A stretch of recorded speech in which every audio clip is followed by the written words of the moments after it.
দক্ষিণ দিনাজপুরের কুশমন্ডি ব্লকের কালিকামোড়া গ্রাম পঞ্চায়েতে শনিবার রাজনৈতিকভাবে তাৎপর্যপূর্ণ এক যোগদান কর্মসূচির আয়োজন করে জাতীয় কংগ্রেস।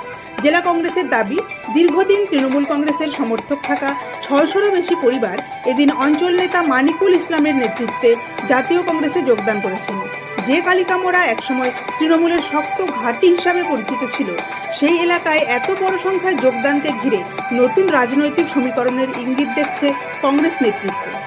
জেলা সভাপতি গোপাল দেব নবাগতদের হাতে কংগ্রেসের পতাকা তুলে দেন। উপস্থিত ছিলেন হরিরামপুর বিধানসভার কংগ্রেস প্রার্থী শুভাশিস পাল ওরফে সোনাপাল, কুশমন্ডি ব্লক সভাপতি আইনুল বাড়ি, হরিরামপুর ব্লক সভাপতি সাজ্জাদুর রহমান, বালুরঘাট টাউন কংগ্রেস সভাপতি বিজয় সরকার, রাজ্য যুব কংগ্রেসের সম্পাদক কামরুল ইসলাম, আলী আফজাল সহ একাধিক লড়াকু কংগ্রেস নেতা।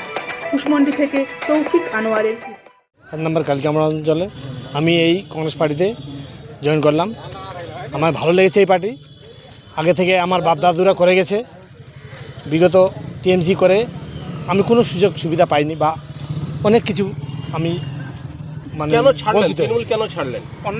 অন্যায় কাজ করছে, দুর্নীতিগ্রস্ত, কেউ কাউকে দাম দেয় না বলে আমরা এই পার্টি।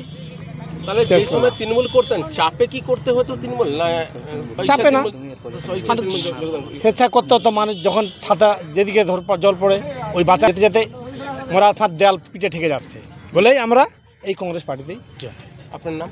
জিয়াউল। আজকে 600-র ঊর্ধ্বে মানুষ এখানে আজকে আমাদের কংগ্রেস দলের পতাকা নিয়ে তারা যোগদান করলেন।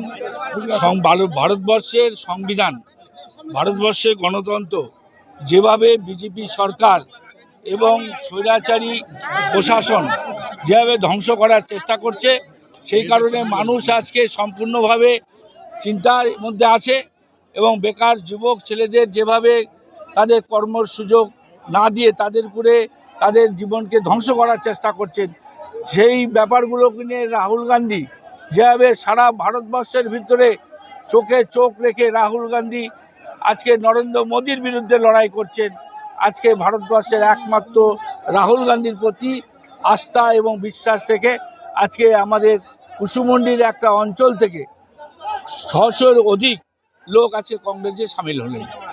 বর্তমান আপনারা জানেন, পশ্চিমবাংলার মধ্যে তৃণমূল দল যেভাবে ধ্বংসের পথে, এই ধ্বংসর পথে মানুষের ভবিষ্যৎ, আজকে মানুষ নিজের মানুষের ভবিষ্যৎকে রক্ষা করার জন্য দিকে দিকে আমাদের জেলা নেতৃত্ব এবং আমাদের ব্লক নেতৃত্বর দ্বারা প্রভাবিত হয়।